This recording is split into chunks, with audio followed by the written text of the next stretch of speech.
Bismillahirrahmanirrahim. Assalamualaikum warahmatullahi wabarakatuh. Alhamdulillah wassalatu wassalamu ala Rasulillah wa ala alihi washabihi wa mawala. La haula wala quwata illa billah. Rabbi israh li sadri wa yassir li amri wahlul 'uqdatam min lisani yafqahu qawli. Mabadu puji dan syukur senantiasa kita panjatkan kehadirat Allah Subhanahu wa taala. Alhamdulillah pada kesempatan pagi hari ini seperti biasa taklim pekanan ya setiap hari Kamis bisa kita selenggarakan atas izin dan pertolongan dari Allah Subhanahu wa taala. Salawat dan salam kita terus sampaikan kepada junjungan kita Nabi Muhammad sallallahu alaihi wasallam, keluarga sahabat tabi'in, tabi'in dan kita semua umatnya yang istiqomah mengikuti jalan beliau ila yaumil qiyamah. Kemudian rahimahullah, pada pagi hari ini kita akan mengkaji kitab Ta'lim Muta'alim pada poin pembahasan pantangan ya, orang yang berilmu atau hal-hal yang tidak boleh dilakukan oleh penuntut ilmu atau orang berilmu. Sebab beliau menulis kitab Ta'limul Muta'alim ini atas keprihatinan beliau banyaknya para pencari ilmu, banyaknya para thalib ya, orang yang mencari ilmu tetapi tidak berhasil dalam belajar, tidak sukses dalam menuntut ilmu. Sehingga beliau menulis ya sebagai apa? Jawaban solusi dari problem itu. Apa yang kemudian beliau tulis ya patut kita jadikan panduan, sebab kita juga akan mengalami hal yang sama bila kita tidak mengambil pelajaran dari kesalahan atau kekeliruan orang-orang terdahulu. Ya, kita belajar pengalaman, kita belajar ibrah dari orang-orang yang telah hidup lebih dulu dari kita. Ya, itulah orang yang berpikir, ulul albab itu begitu. Kesalahan orang kita ambil pelajaran, bukan seperti keledai yang diistilahkan apa? Masuk ke lubang yang sama, terperosok ke dalam lubang yang sama 2 kali. Tidak benar. Allah Subhanahu wa taala berikan anugerah akal ini yang sehat, tentu untuk berpikir, untuk mencerna, untuk mengambil pelajaran. Afala yatafakkarun, apakah antum tidak mengambil atau berpikir, mengambil pelajaran atau berpikir? Afala ta'qilun, apakah antum tidak memiliki akal? Banyak pertanyaan-pertanyaan seperti itu di dalam Al-Quran yang mengindikasikan manusia itu abai, lengah, lalai, tidak mengambil pelajaran. Manusia itu tidak mengambil pelajaran. Sehingga apa? Mengulang kesalahan yang sama. terjadi apa? stagnan ya, orang salah kok terulang. Nah, ini kerugian. Kegagalan itu menjadi cambuk ya, saudara. Cambuk bagi kita untuk kita berhati-hati. Oleh karenanya, apa saja pantangan orang alim, ya, apa saja larangan bagi orang yang berilmu itu yang harus dihindari. Beliau sampaikan, wa yambaghi li ahlil ilmi alla yudilla nafsahu bitam'i fi ghairi mat'am wa yahtariza amma fihi mazalatul ilmi wa ahlihi. Cek dulunya, tulis santri. Orang berilmu, tulis, hendaklah tidak mencemarkan dirinya sendiri. Siapa ini? Kire, ya. Pan, Zam, kan bukunya? Mana Zaidi? Wah, ini nanti ngawal tuh ngawal apanya?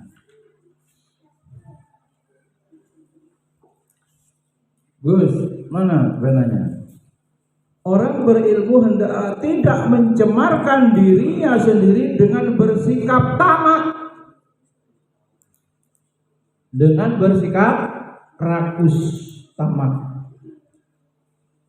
Ini yang ketinggalan suruh nulis Bang.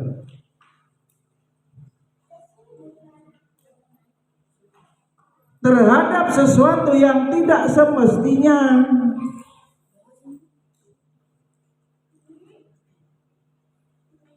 Dan hendaknya pula menjaga diri dari hal-hal yang menghinakan ilmu dan orang alim atau ahli ilmu.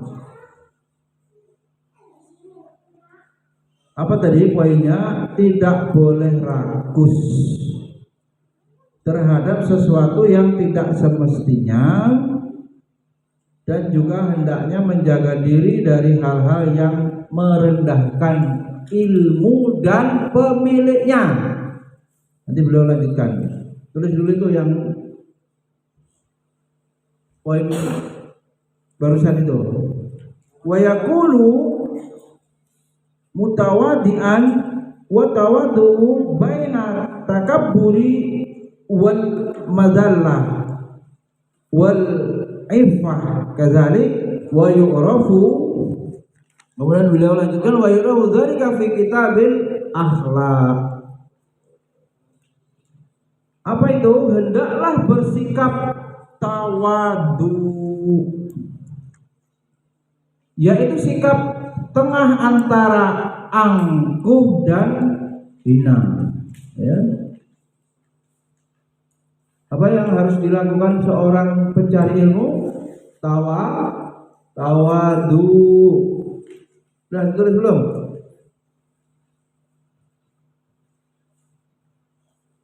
Demikian juga iffah. Apa itu? Iffah, memelihara diri, menjaga apa? Diri, kewibawaan diri. Seorang ahli ilmu, pencari ilmu harus iffah.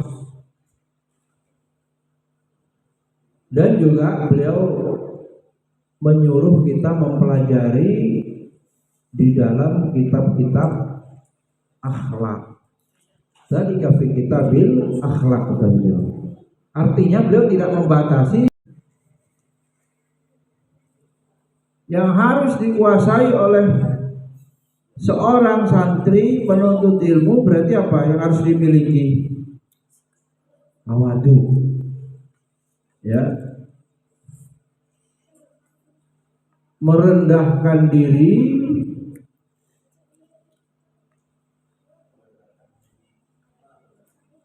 tentu saja kepada Allah yang utama ini, dan tidak sombong ya. Lawannya tawadhu ini kan sombong, takabur terhadap manusia atau orang lain.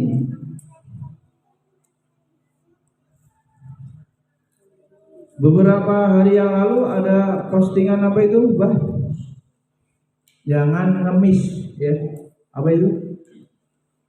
Kebiasaan minta di traktir.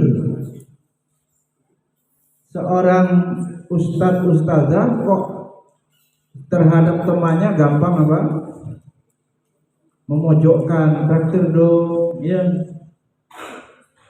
Ternyata itu bagian daripada meminta-minta yang tentu saja lawan dari iffah, memelihara diri, menjaga diri dari hal-hal tercela.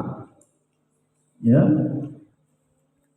Segitunya Islam kemudian memproteksi ya, umatnya agar bisa terwujud akhlak mulia itu. Terlebih seorang ahli ilmu di sini ya. Cobalah, senang nggak dengan orang yang sombong kita? Tidak senang. Maka kita jangan sombong dan harus tawadhu, kan begitu. Hal-hal yang kita tidak suka terhadap sikap orang, ya kita sendiri tidak melakukan. Ya logikanya begitu.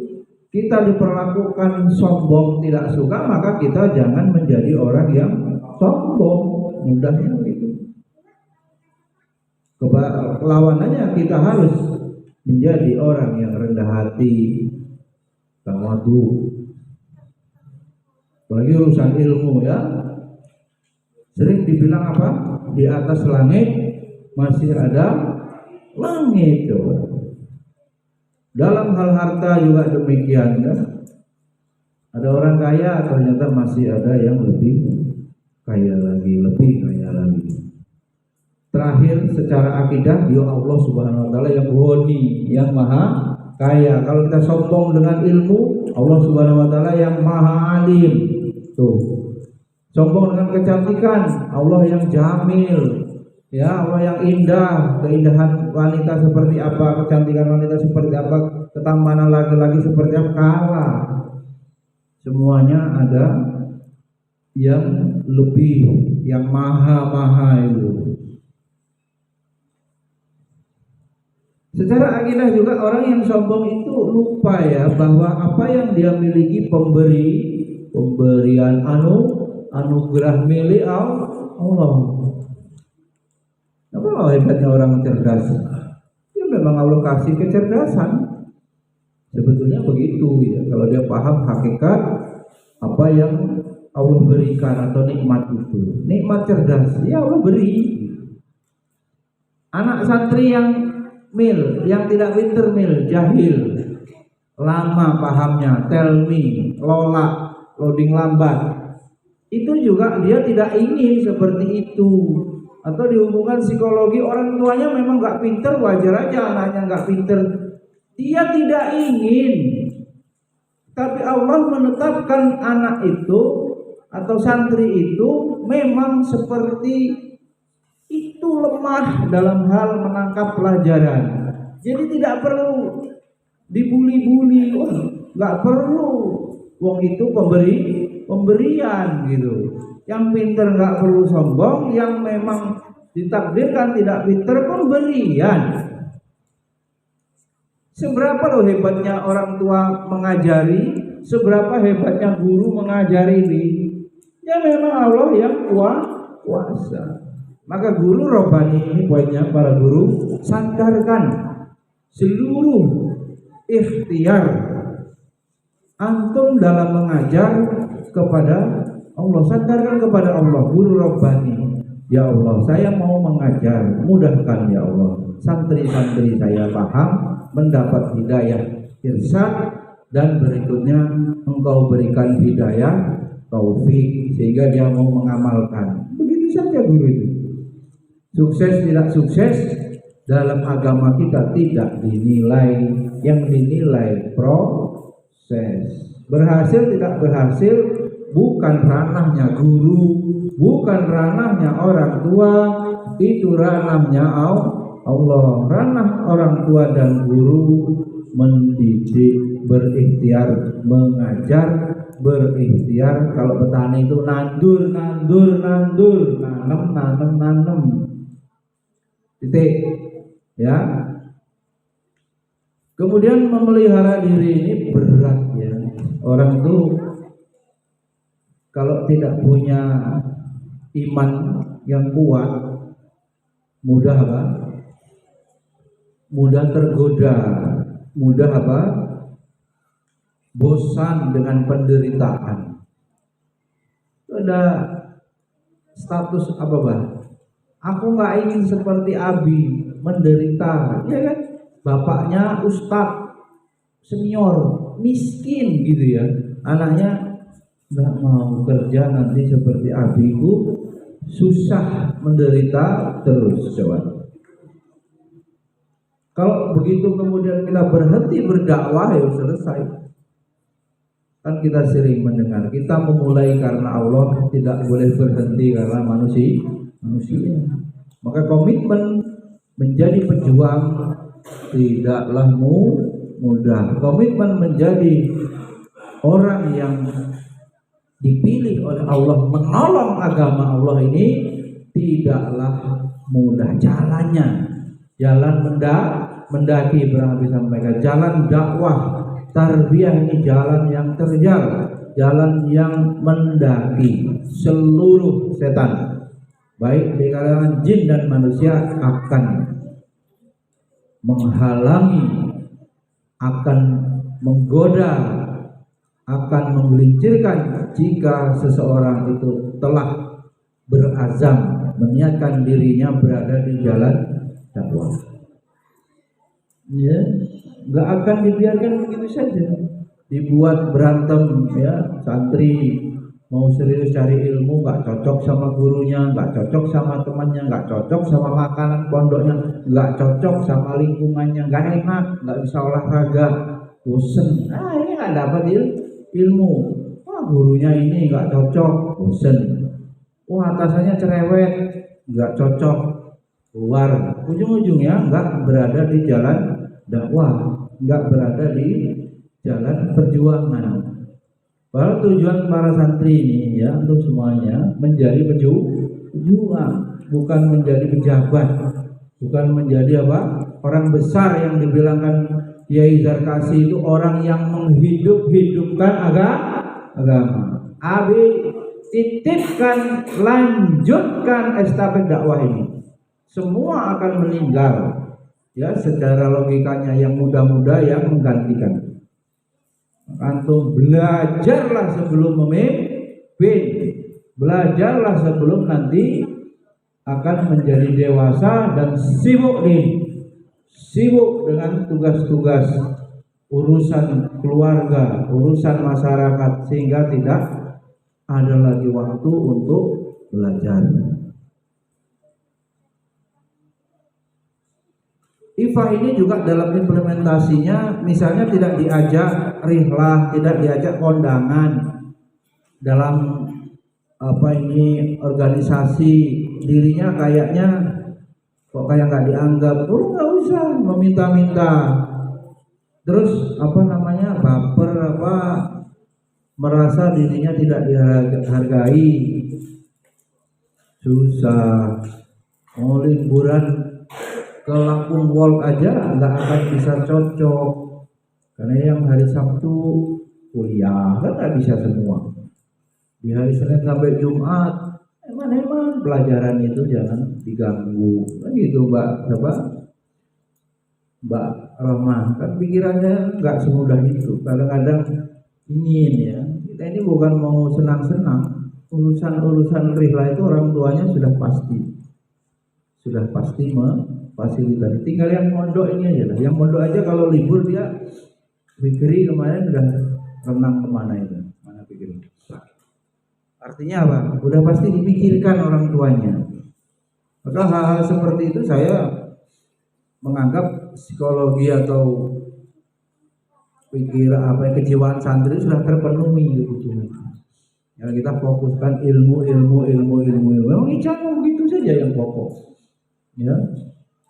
Ilmu untuk selamat ya dirinya sendiri, untuk menerangi dirinya, baru kemudian keluarganya, baru kemudian masyarakat.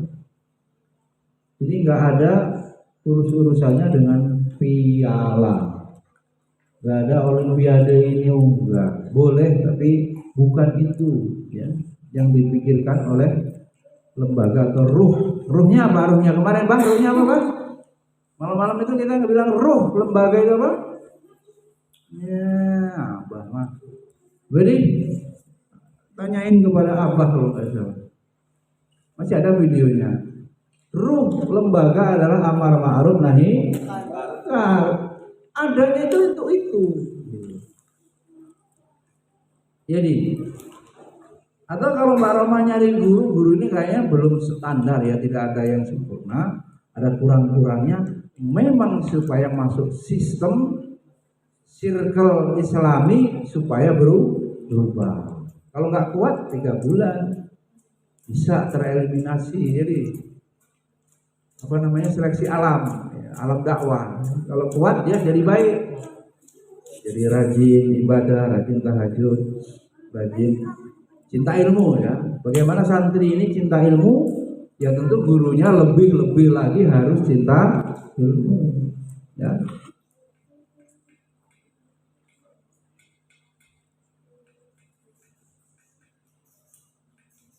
Kemudian beliau lanjutkan,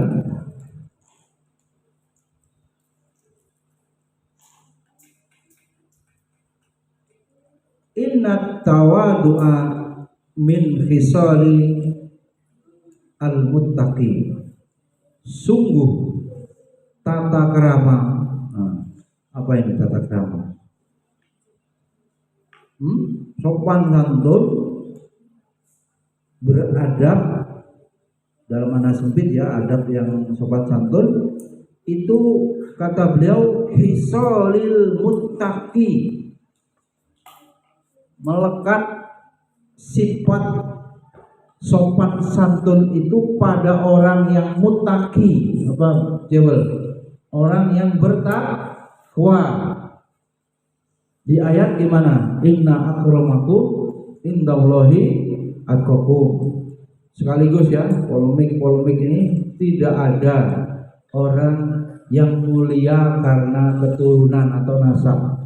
Islam hadir sebagai agama yang memanusiakan manusia, mengangkat derajat manusia dalam kedudukan yang sama di hadapan Allah. Yang membedakan cuma takwa. Gak ada istimewanya orang Arab dan orang Ajam, orang kulit putih niras, kulit hitam, rambut keriting, rambut lurus, tidak ada bedanya illa takwa. Dan takwa itu ya menjadi tujuan ya puasa coba. Tujuan ibadah banyak yang kemudian bermuara pada takwa. Dalam penjelasan Syekh Zarnuzi, orang yang sopan, santun, beradab, apa istilah Jawanya di unggah-ungguh ya, tahu diri, empan papan, kamu itu di mana? Empan papan itu juga silakan dicari tuh. Apa maksudnya? Bisa meletakkan sesuatu pada tempatnya adil gitu ya, bahasa Qur'annya adil ya. Kalau jadi pegawai yang benar, kalau disuruh disiplin, kalau numpang di masjid bagaimana, kalau tinggal di pesantren seperti apa, kalau tetangganya itu lembaga pendidikan Islam apa ya joget-joget, itu kan menempatkan diri ya. Hal-hal seperti itu tidak tertulis, itulah hukum di masyarakat, tapi berlaku sanksi moral, sanksi sosial. Maka tata krama itu sifat orang bertakwa. Inna tawadu'a min khisalil muttaqi. Kata beliau, sungguh tata krama adalah sifat orang bertakwa. Wa bihi taqiyu ilal ma'ali yartaqi. ia pun membumbung tinggi dengan sifat ini. Nah, kalau mau tinggi terhormat takwa. Ya, takwa didefinisikan sahabat Ali bin Abi Thalib apa? Al khawfu bil jalil, ya, wal amalu bitanzil. Kemudian apa? Wal istidadu li yaumir rahil. Orang bertakwa itu beramal dengan apa yang diturunkan oleh Allah, yaitu mengikuti Al-Quran dan Sunnah. Orang bertakwa itu al-khawfu bil jalil, takut kepada Allah. Jangan-jangan Allah murka. Pikirannya begitu, cemas-cemas. Jangan-jangan Allah tidak ridho. Begitu, ya. Dan orang bertakwa selalu mempersiapkan bekal di hari akhir kelak. Alhamdulillah, beliau lanjutkan wa minal ibi ujabu man huwa jahilun fi halihi ahwa sa'idu amis sakiyun. Ajaib sekali kata beliau, orang yang tidak tahu kondisi sendiri, bahagiakah nanti? Nah, pertanyaannya, atau celaka diri. Am kaifa yukhtamu umruhu au ruhuhu. Bagaimanakah pungkasan umurnya itu saat tercabut ruh nyawanya itu? Artinya dalam keadaan husnul khotimah atau su'ul khotimah itu. Pertanyaan, yauma nawa mutasafilun au murtaqi,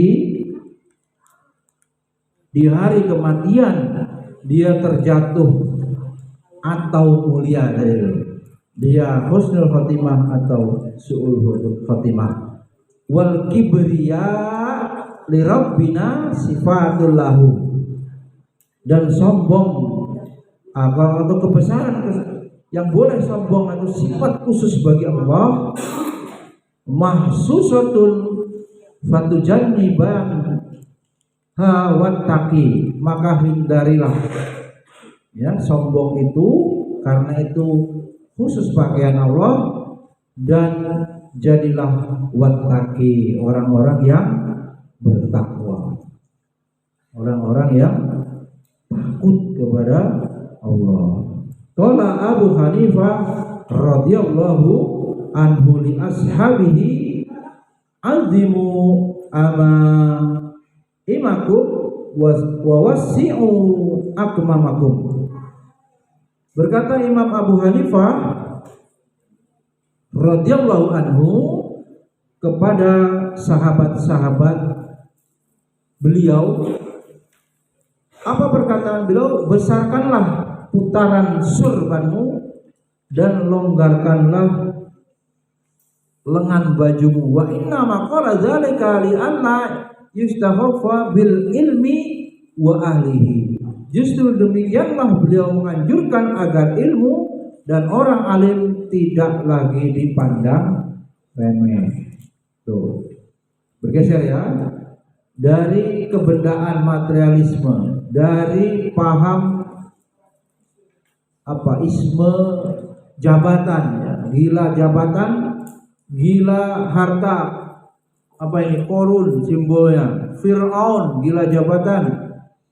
Bergeser ya, manusia itu muliakanlah ya ahli ilmu, muliakanlah orang alim, dan jangan dipandang remeh. Wa yabaghi li talibil ilmi ayyuhasila kitaba al-wasiyati allati katabiha Abu Hanifah radhiyallahu anhu li Yusuf bin Khalid simti indar ruju'i ila ahlihi yajiduhu man yatlubuhu.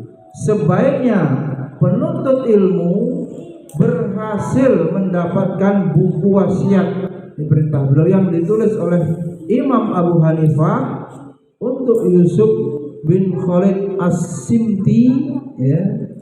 Ini disuruh kita tahu isinya apa.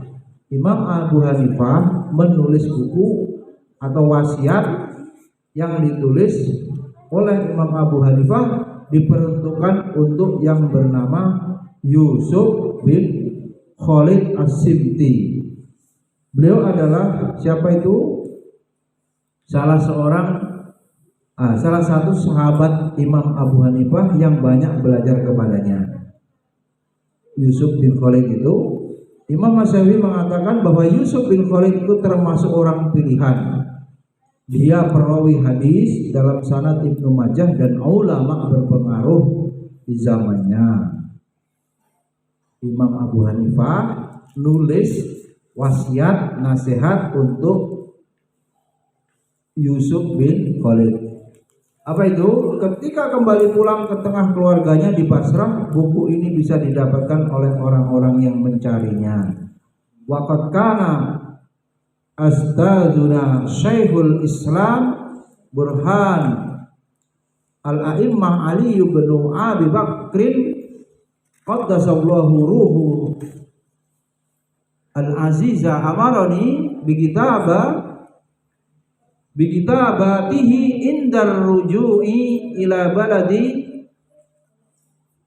fakat batahu, dan adalah guru kami sendiri Syekhul Islam Burhan A'immah Ali bin Abu Bakar, semoga Allah mensucikan ruhnya yang mulia, memerintahkan kami di saat mau pulang kampung agar menulis buku wasiat tersebut, dan kami melakukannya. Wala budda lil mudda risi wal mufti fi muamalati an-nasi minhu wa billahi taufik. Bagi para guru dan mufti pemberi fatwa bidang komunikasi sosial juga harus memegangi buku tersebut. Kemudian beliau memerintahkan kepada para pencari ilmu yang sekaligus otomatis menjadi larangan setelah diperintahkan itu menjadi larangan untuk dihindari bagi orang yang mencari ilmu.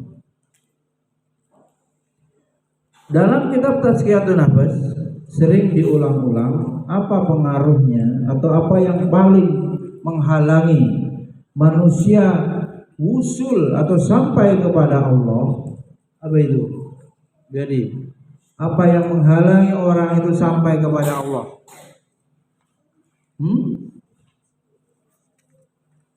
Cinta terhadap dunia. Pengaruh dunia ini hubbud dunia wa karahiyatul maut ini menjadi penyakit, disebut apa dalam hadis? Wahan. Penyakit wahan. Apa penyakitnya cinta dunia dan takut mati. Maka kata beliau, tidak sepatutnya bagi orang yang berakal digelisahkan oleh urusan dunia. Walayah tamal akil, antum semua normal kan?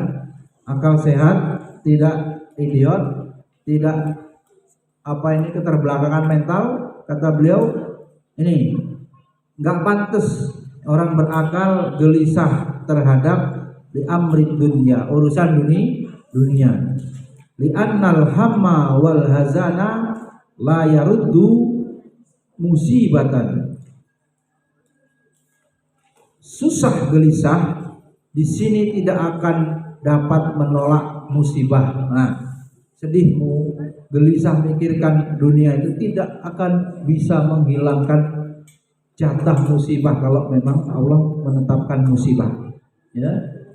Wala yanfa'u bal yudirrul qalba wal aqla wal badana wa yuhillu bi a'malil khair. tidak juga bermanfaat, bahkan membahayakan hati, akal, dan badan, lagi pula merusak amal kebajikan. Wa yahtamali amril akhirati li'annahu yanfa.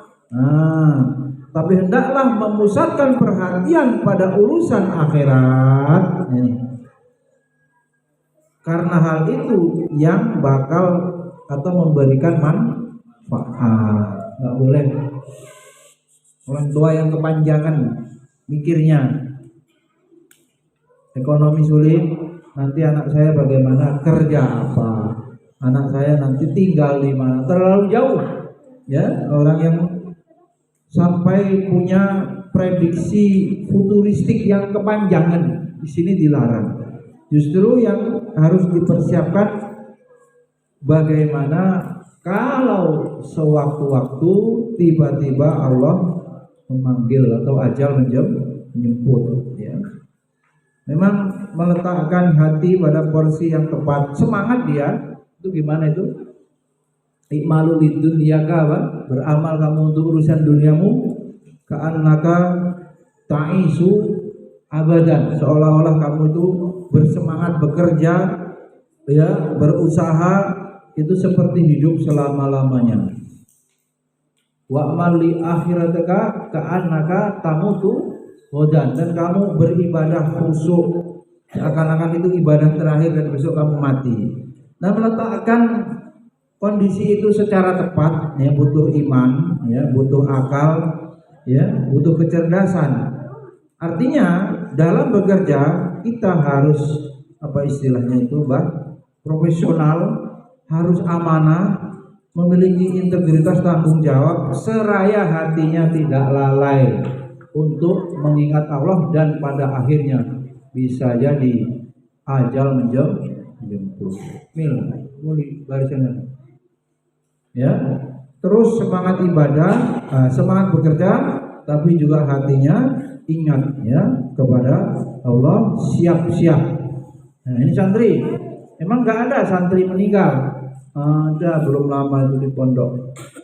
Mana itu Husnul Khotimah itu, ya, dulu tinggal di sini Ustadz Mahyudin mengupload itu santriwati mungkin seperti kira gitu, kelas 5 apa kelas 6, meninggal dunia sakit. Nggak ada jaminan. Dulu anak itu kenal ada santri Icah, Farid namanya, dulu meninggal. Dulunya tahfiz, ya, kemudian mondok kena amandel, Pak, meninggal baru SMP, ya. Oleh karenanya tidak jaminan para santri umur itu selalu apa, atau ajal itu nunggu tua. Enggak, maut itu tidak menunggu tua. Nah, maut itu yang menunggu ketetapan Allah kapan. Tidak ada kepastian hari atau menunggu tua. Persiapkan bekal akhirat. Itu tadi juga ada video itu gimana, Abi Adi? Bagaimana orang ditawari kerja gitu ya, diajak bergabung bekerja, bukan mencari pekerjaan. Sampai pada posisi apa? Posisi apa? Layak. Ini katanya apa ini? Orang-orang yang terbaik itu tidak pernah mencari minta pekerjaan. Coba antum merubah, ya Allah jadikan saya manfaat.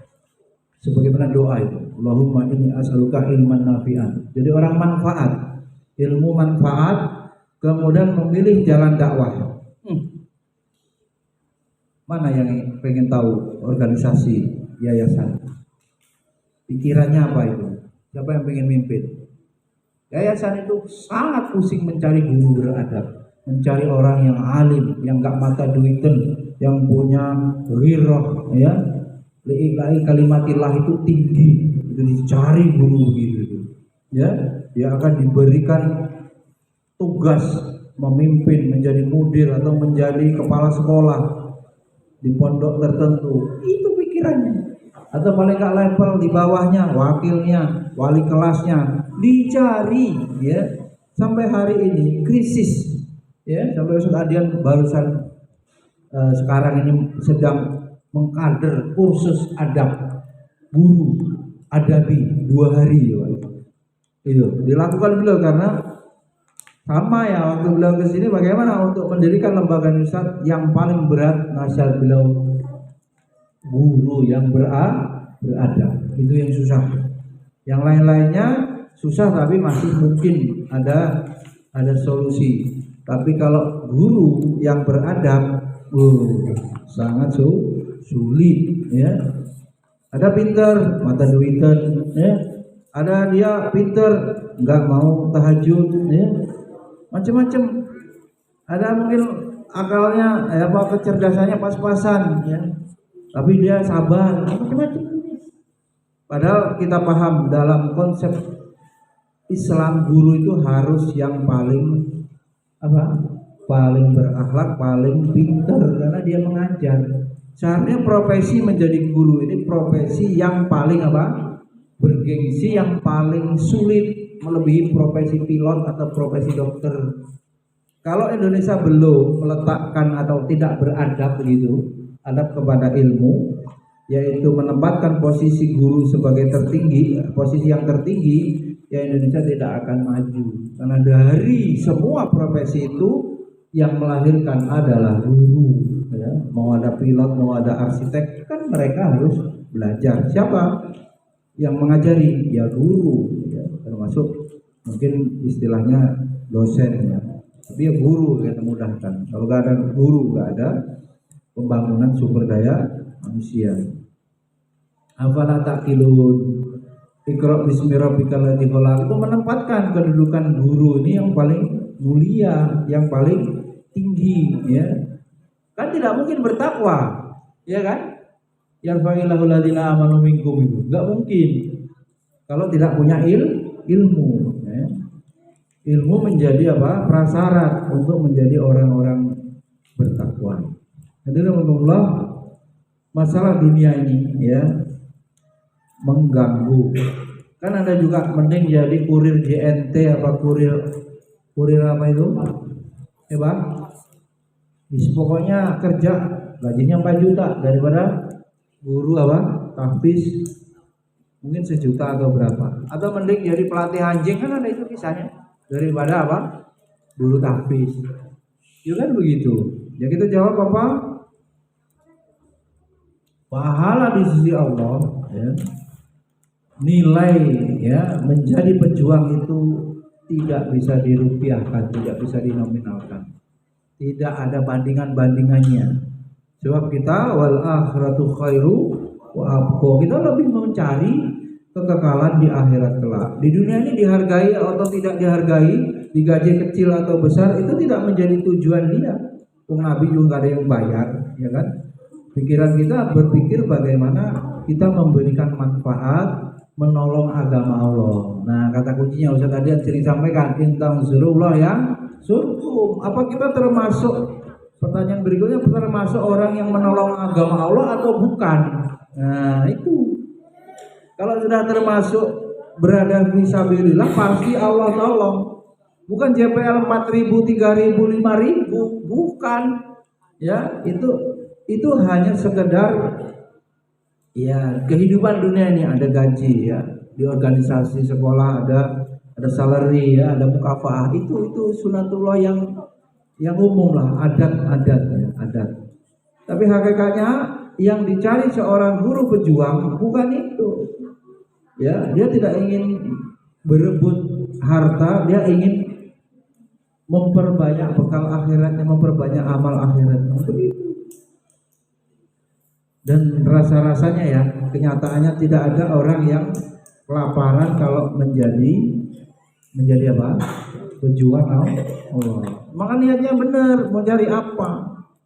Allah akan memberikan jawaban sesuai niat dari para guru. Orang tua juga menyekolahkan anak, apa tujuannya? Allah akan memudahkan sesuai niat orang tuanya. Ya, berat masalah menjaga niat. Nah, ini kembali world view, cara pandang hidup. Hidup itu perjuangan.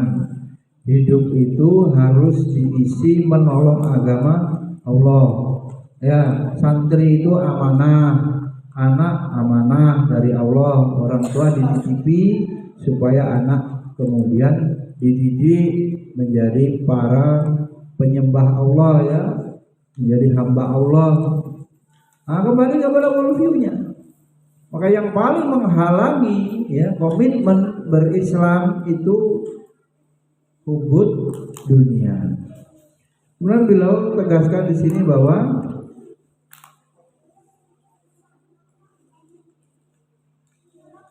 orang-orang ya penuntut ilmu wala budda li talibil ilmi min taqlilil alaiki dunyawiyah biqadri wusni walihada ikhtarul hurbah. Orang yang berada di jalur ilmu, penuntut ilmu harus ngurangi, meminimalkan, taklil, menyedikitkan aktivitas duniawi ya, sesuai kemampuannya. Karena itulah maka banyak para pelajar yang dia lebih senang kholwat dengan ilmu, berdua-duaan dengan buku, lebih senang dia menelaah, begitu. Cirinya banyak dia punya kitab, banyak dia punya buku, daripada dia kalau ada sedikit waktu luang untuk dunia ya, meskipun boleh kan dunia ini boleh untuk diraih, tapi bukan utama gitu. Kedudukannya di hati kita itu bukan yang utama. Nah, jika orang yang memilih yang afdoliyah yaitu akhirat, yaitu dengan menyedikitkan urusan dunia, menambah atau memperbanyak urusan yang ilmu yang berhubungan dengan akhirat, ya itulah orang yang cerdas gitu, yang memikirkan bagaimana kesuksesan di akhirat kelak gitu. Ya tentu saja karena tidak pernah mentargetkan tahun ini punya aset ini ya, tahun besok aset apa, ya dia akan urusan dunia itu tidak menjadi prioritas. Apakah orangnya seperti itu kemudian dia Allah terlantarkan dan tidak makan, kemudian tidak punya kehidupan? Belum tentu ya. Bisa jadi kadang-kadang ya orang itu karena meniatkan seluruh hidupnya itu untuk akhirat, dunia mengikuti. Kok ada yang susah? Ya dia belum benar niatannya itu. Ya. Masih labil ya. Keyakinannya belum kokoh. Kalau dia yakin kuat ya, takwanya tinggi, imannya tinggi, yakin jaminan Allah, dan dia jujur hidupnya untuk agama, pasti Allah tahu. Min haitsu la yahtasib, kan, dari berbagai penjuru, dari arah yang tidak bisa disangka-sangka.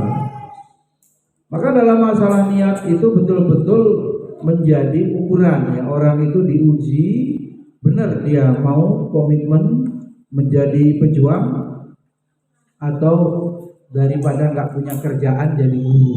Wah ini daripada nganggur mending jadi guru. Kampusnya juga tidak bisa menyeleksi, yang penting banyak mahasiswa, maka kualitas apapun diterima. Jadilah dia guru. Bahayanya kalau amatirannya dolu nanti bisa sesat dan menyesal. Kalau dia profesional ahli, wah pasti akan dicari ya, pasti akan tidak mungkin ya tidak memiliki pekerjaan, apalagi sudah ahli. Nah ini para santri, antum semua gak usah khawatirkan nanti akan bekerja apa. Sekarang ini antum programnya apa? Berbakti kepada orang tua, berprestasi ya. Dengan apa? Dengan belajar yang baik, dengan berakhlak yang baik, dengan mengamalkan ilmu-ilmu yang sudah dipelajari, syukur-syukur sudah berani mendakwahkan. Mudah-mudahan bermanfaat. Subhanakallahumma wa bihamdika asyhadu an la ilaha illa anta astaghfiruka wa atubu ilaik. Assalamualaikum warahmatullahi wabarakatuh.